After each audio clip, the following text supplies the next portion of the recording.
सभी पत्रकार बंधुओं को नमस्कार। आपको याद होगा जब मैं जेल में था और अपनी एक कोर्ट की तारीख पे आया था तो मैंने एक बयान दिया था, जबकि मैं पुलिस के घेरे में था, मुझे रोका गया था कुछ भी बोलने से। बावजूद इसके मैंने एक बयान दिया था कि अरविंद केजरीवाल के खिलाफ गहरी साजिश और षड्यंत्र चल रहा है। उस समय कई बार मेरे बयान पे लोगों ने आपत्ति की थी कि ये कैसे ये बात कह रहे हैं, लेकिन मैं जानता हूं भारतीय जनता पार्टी की जो कार्य पद्धति है, बीजेपी के नेता जिस तरह से काम करते हैं, वो किसी की जान लेने की हद तक उतर जाते हैं और किसी की भी जान लेने की हद तक अपने षड्यंत्र और साजिश को रचते हैं। और अब जो कार्रवाई लगातार अरविंद केजरीवाल के खिलाफ चल रही है, मैं पूरी जिम्मेदारी और चिंता के साथ ये बात कहना चाहता हूं, अरविंद केजरीवाल के परिवार की चिंता के साथ ये बात कहना चाहता हूं, आम आदमी पार्टी के एक कार्यकर्ता की चिंता के साथ ये बात कहना चाहता हूं, और दिल्ली के 2 करोड़ लोगों की चिंता के साथ ये बात कहना चाहता हूं कि अरविंद केजरीवाल के खिलाफ गहरी साजिश रची जा रही है और उनके साथ किसी भी तरह का हादसा जेल के अंदर हो सकता है। किसी भी तरह का जेल के अंदर हादसा हो सकता है,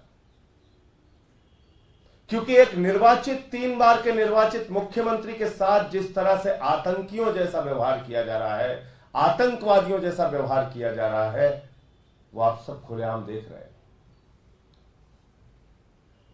उनकी पत्नी को उनसे आतंकवादियों की तरह मुलाकात कराई जाती है। पंजाब सूबे के एक मुख्यमंत्री को उनसे आतंकवादियों की तरह मुलाकात कराई जाती है। और तो और अरविंद केजरीवाल के मामले में ईडी के अधिकारी हों, एलजी के ऑफिस के अधिकारी हों या जेल प्रशासन के अधिकारी हों, ये मिलकर उनके बारे में रोज षड्यंत्रपूर्ण खबरें मीडिया में देते हैं। फिर से मैं दोहरा रहा हूं, षड्यंत्रपूर्ण साजिशन, गहरी साजिश के तहत जेल के प्रशासन, एलजी ऑफिस के अधिकारी और ईडी के अधिकारी मिलकर मीडिया में बाहर भ्रामक और झूठी खबरें फैलाते हैं। जेल के नियमों के मुताबिक किसी भी कैदी के बारे में उसके स्वास्थ्य से संबंधित, उसके खान पान से संबंधित किसी प्रकार की कोई जानकारी आप सार्वजनिक नहीं कर सकते। मैं पूछना चाहता हूं, ईडी ने कल किस अधिकार से अरविंद केजरीवाल के झूठे डाइट चार्ट को मीडिया में प्रचारित करवाया? इसके पीछे की क्या साजिश है? क्या आप किसी बहाने से जहर देने की साजिश कर रहे हैं? किसी बहाने से मारने की साजिश कर रहे हैं? क्या करना चाहते हैं क्या आप? क्योंकि जो कल आपने प्रचारित किया वो सरासर झूठ था, बेबुनियाद था। मैं पढ़ के बताता हूं। पहली बात तो यह कि अरविंद केजरीवाल जी शुगर के मरीज हैं, डायबिटिक है, आज से नहीं 30 साल से इंसुलिन लेते हैं। मीडिया के बड़े बड़े पत्रकार, रिपोर्टर जो भी उनसे थोड़ी सी उनके बारे में जानकारी रखते होंगे, वो सब ये जानते हैं कि अरविंद केजरीवाल इंसुलिन लेते हैं। और किसी भी शुगर के मरीज के लिए इंसुलिन दवा कितनी महत्वपूर्ण होती है कि अगर उसको समय पर इंसुलिन ना दी जाए तो उसकी जान जा सकती है। उसके जीवन के साथ प्रधानमंत्री नरेंद्र मोदी के इशारे पर खिलवाड़ क्यों किया जा रहा है? मेरा सीधा आरोप है, भारतीय जनता पार्टी और देश के प्रधानमंत्री के इशारे पर दिल्ली के मुख्यमंत्री के जीवन के साथ खिलवाड़ क्यों किया जा रहा है? इंसुलिन जो किसी भी शुगर के मरीज के लिए सबसे जरूरी दवा होती है, जीवन रक्षक दवा होती है, समय पर ना मिले तो जान जा सकती है, ऐसी इंसुलिन दवा भी उनको क्यों नहीं मुहैया कराई जा रही है? आप कल्पना कर सकते हैं, बड़े से बड़े अपराधी का ट्रीटमेंट एम्स जैसे अस्पताल में होता है, लेकिन दिल्ली के मुख्यमंत्री, 3 बार के चुने हुए मुख्यमंत्री को जेल प्रशासन इंसुलिन मुहैया नहीं करा रहा है। और आप जानते हैं, सामान्य तौर पे जेल प्रशासन अपनी ओर से नहीं कर सकता जब तक उनके आका जो ऊपर बैठे हुए हैं, देश के प्रधानमंत्री नरेंद्र मोदी, जब तक वहां से निर्देश नहीं जाता कि यह करना है, तुम्हें यह करना है, ऐसे साजिश करनी है, ऐसे साजिश करनी है, तब तक वो अपनी ओर से ऐसा काम नहीं कर सकते। ईडी के अधिकारी झूठा डाइट चार्ट प्रचारित कर रहे हैं, कह रहे हैं अरविंद केजरीवाल अपनी शुगर खुद बढ़ा रहे हैं। शर्म आनी चाहिए ईडी के अधिकारियों को। और हम लोग जल्द ही चुनाव आयोग में शिकायत करेंगे, क्योंकि ये चुनाव का वक्त है।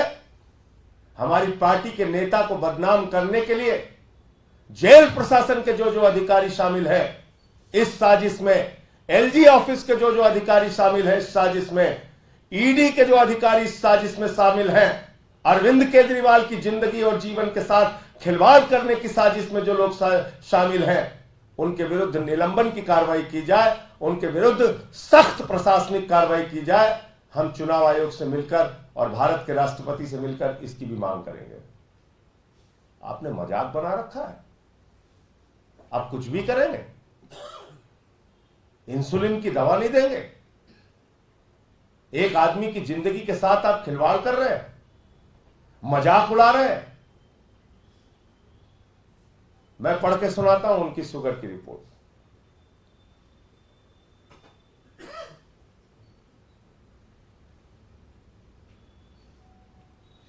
12 अप्रैल को उनकी शुगर थी 320, 13 को उनकी शुगर थी 270, 14 को उनकी शुगर थी 300, 15 को उनकी शुगर थी 300, 16 को उनकी शुगर थी 250, 17 को उनकी शुगर थी 280। ये उनकी शुगर की रिपोर्ट है, जो अपने परिवार से बातचीत के दौरान वो बताते हैं। उनको आप जानते हैं पैच लगा हुआ, जैसे मैं जेल में था मुझे पैच लगा हुआ था। शुगर के लिए हमेशा उसकी मॉनिटरिंग की जा सके, इसके लिए कोर्ट से मुझे भी ऑर्डर हुआ था, उनके पास भी है। किसी भी समय वो अपनी शुगर चेक कर सकते हैं। इसके बावजूद आप उनको क्यों नहीं दे रहे हैं इंसुलिन? यह आपराधिक कृत्य है। यह अरविंद केजरीवाल की जिंदगी के साथ खिलवाड़ करने की प्रधानमंत्री और उनके कारिंदे जितने भी हैं उनके साथ मिलकर एक गहरी साजिश है। और जल्द ही चुनाव आयोग से मिलके, भारत के राष्ट्रपति से मिलके उन तमाम अधिकारियों के खिलाफ जो इस साजिश में शामिल है अरविंद केजरीवाल के खिलाफ, उनके खिलाफ निलंबन की कार्रवाई की जाए, ऐसी हम लोग मांग करेंगे। ये चुनाव का वक्त है, आप हमारे पार्टी के नेता को रोज रोज बदनाम करेंगे झूठे बेबुनियाद आरोप लगा के।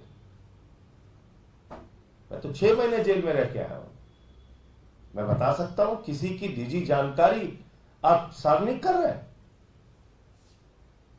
वो भी झूठी जानकारी, झूठी जानकारी। और ईडी तो मतलब 10 कदम आगे बढ़ गई है।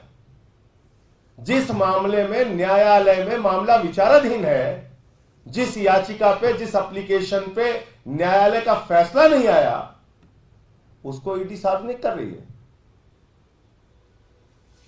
तो मैं फिर दोहरा रहा हूं, मोदी सरकार के इशारे पर अरविंद केजरीवाल की जिंदगी के साथ खिलवाड़ करने की गहरी साजिश रची जा रही है। और मैं देश के लोगों से, दिल्ली के लोगों से अपील करना चाहता हूं कि वो आपका बेटा जिसने आपके बच्चों के लिए शिक्षा, स्वास्थ्य, बिजली, पानी, बुजुर्गों की तीर्थ यात्रा, माताओं बहनों के लिए बस की फ्री यात्रा, इतनी सुविधाएं देने के लिए काम किया, दिन रात आपके लिए काम किया, आज आपका वो बेटा जेल के अंदर, उसके खिलाफ भाजपा के लोग और प्रधानमंत्री मोदी जी की सरकार एक गहरी साजिश, उनका जीवन, उनकी जिंदगी के साथ खिलवाड़ करने के लिए रच रही है, एक गहरी साजिश कर रही है। और इसमें आप सब लोग केजरीवाल जी के साथ खड़े होइए और अपने वोट की ताकत से जवाब दीजिए इन बातों का। कल से आप देख रहे हैं, शर्म आती है, ऐसी राजनीति मैंने देखी नहीं।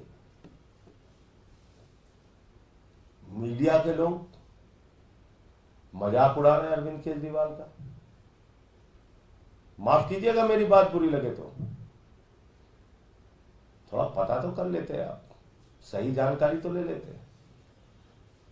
कल हमारे एक नेता के बारे में पहले ही गिरफ्तारी की खबरें फैला दी चारों तरफ। आपकी भी महत्वपूर्ण जिम्मेदारी है, ऐसे मत कीजिए।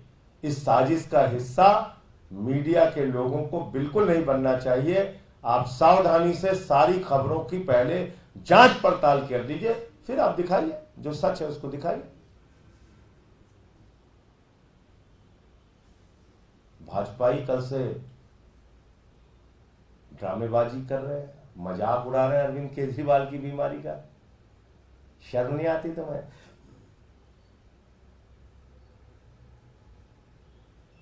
बहुत वरिष्ठ नेता हैं जेपी नड्डा जी, हमारे साथ राज्यसभा में हैं, और भी बहुत सारे नेता हैं बीजेपी के। पता कर लीजिएगा, उनको भी खुद गृह मंत्री अमित शाह जी से पूछ लीजिएगा, वो भी डायबिटिक है, शुगर के मरीज हैं, पूछ लीजिएगा क्या हालत होती है। मैं खुद 6 साल से डायबिटिक हूं। ऐसे मजाक मत उड़ाओ, पूरा देश आप लोगों को देख रहा है, क्षमा नहीं करेगा आपको। ऐसे मजाक मत उड़ाइए।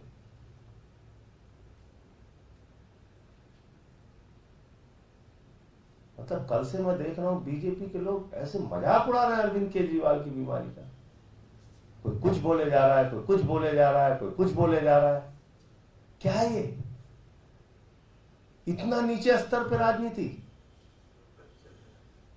तुम कभी बीमार नहीं पड़ते? तुम्हारे पिता, तुम्हारे माता, तुम्हारे बच्चे, तुम्हारे घर के लोग कभी बीमार नहीं पड़ते? कोई बीमार है तो उसकी बीमारी का मजाक उड़ाना है तुम्हें? तुम्हारे नेताओं को डायबिटीज नहीं हुई है, वो इलाज नहीं कराते अपना, वो इंसुलिन नहीं लेते, वो दवाएं नहीं लेते। तुम एक आदमी को 3 बार का मुख्यमंत्री जो है उसको जेल में डाल के उसको मारने की साजिश रच रहे हो, और पूरी पार्टी मजाक उड़ा रही है अरविंद केजरीवाल का। तो ये बहुत ही राजनीति के न्यूनतम स्तर पर भारतीय जनता पार्टी चली गई। नहीं कहना चाहिए उनको कि वो संस्कारों वाली पार्टी है, पार्टी विद द डिफरेंस है। क्या शिक्षा मिली है आप लोगों को? यही सिखाया जाता है आरएसएस की शाखा में, यही आचरण है, आप लोगों ने यही सीखा है कि किसी आदमी का परिवार दुखी हो, लोग दुखी हो, उसकी बीमारी का आप मजाक उड़ाए। यही सीख के आते हो आरएसएस की शाखा से। इतनी नफरत, तुम देश का कल्याण करोगे? इतनी नफरत मन में भर के काम करने वाले लोग देश का कल्याण करेंगे? मुझे इतनी बात कहनी थी। आपका कोई प्रश्न होता? अमानत जी से आपकी अगर बात हुई हो जब वापस घर आए, तो बताया क्या हुआ था कल एक्चुअल में? उसके बारे में डिटेल्ड जानकारी हम आपको देंगे। और जो कल हमने कहा था, आज फिर दोहरा रहा हूं, अमानतुल्लाह खान के खिलाफ निराधार, बेबुनियाद सारा मामला ईडी ने बनाया है। कोई तथ्य, कोई प्रमाण उनके खिलाफ नहीं है। सर, एक ये सवाल उठाया जाता है कि तिहाड़ जेल अगर दिल्ली सरकार के अंडर में आ जाता है, प्रशासन दिल्ली सरकार सरकार के अंडर में आता है, तो वहाँ पे फिर इस तरह से पीएम और दूसरे लोग साजिश कैसे कर पाते हैं? दिल्ली सरकार के अधीन जो अधिकारी हैं वो तो आपके ऑर्डर डीजे किसके अंडर में है? वहां का डीजी किसके अंडर में है? जेल का, तिहाड़ जेल का जो डीजी है उसकी नियुक्ति गृह मंत्रालय करता है। सर्विसेज मोदी जी ने सुप्रीम कोर्ट के फैसले के बाद भी हमसे छीन लिया। जेल के आला मालिक एलजी हैं, वो कल ट्वीट करके चिंता जता रहे हैं। और पता नहीं मीडिया के माध्यम से ही खबरें आई कि उससे पहले उन्होंने डीजी प्रिजन से मुलाकात की। तो जब मुलाकात की तो ट्वीट करके कौन सी रिपोर्ट मंगा रहे हैं? यही मैं कह रहा हूं, ये सब बहुत गहरी साजिश का हिस्सा है। मैं यही कहना चाहता हूं। ऐसी खबरें आई मीडिया में, मुझे जानकारी नहीं है इसलिए मैं उसकी पुष्टि नहीं कर सकता। आप लोग पता कीजिए और ये भी पता कीजिए कि क्या, और देखिए ये एकदम अपने दिमाग से निकाल दीजिए कि अरविंद केजरीवाल इस प्रकार की किसी भी कार्रवाई से डरने, झुकने या उनका मनोबल टूटने वाला है। आप करते रहिए साजिश, हम लोग लड़ेंगे आपसे। धन्यवाद।